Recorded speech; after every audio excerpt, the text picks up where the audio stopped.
Good day, this is Professor Will, CBMD PhD. Today is Friday, March 19, 2021. It is 9:27 and 9 seconds a.m. Eastern Standard Time.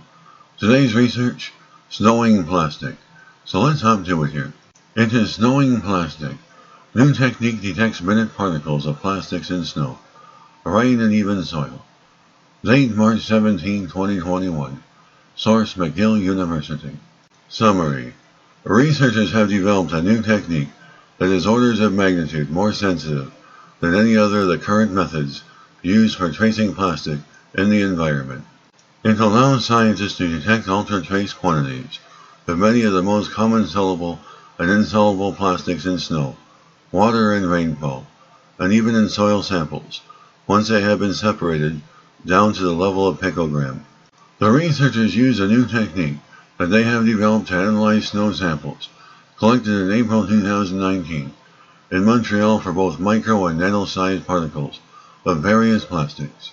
The McGill technique is orders of magnitude more sensitive than any of the other current methods used for tracing plastic in the environment.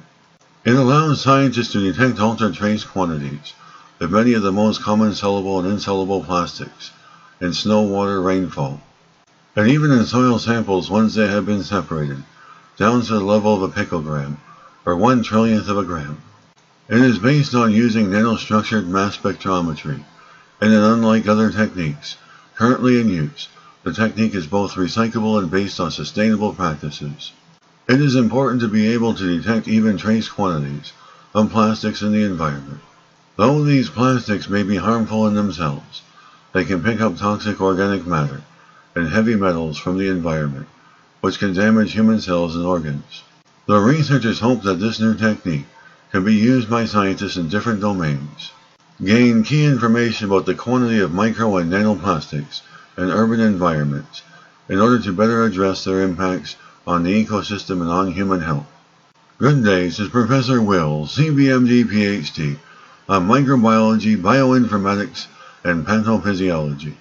I hope you enjoyed listening. Until next time, have a great day.